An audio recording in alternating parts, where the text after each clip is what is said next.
Monday, April 3rd, and it is 53 degrees. It is 10 o'clock in the morning, and it is raining.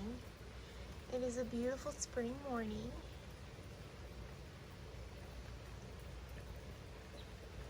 And you can see the green is coming back on the trees.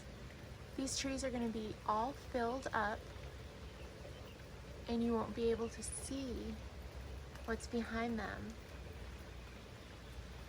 It's not too cold. It's 53, but it's not as cold as it's been, and it warms up quite nicely during the day.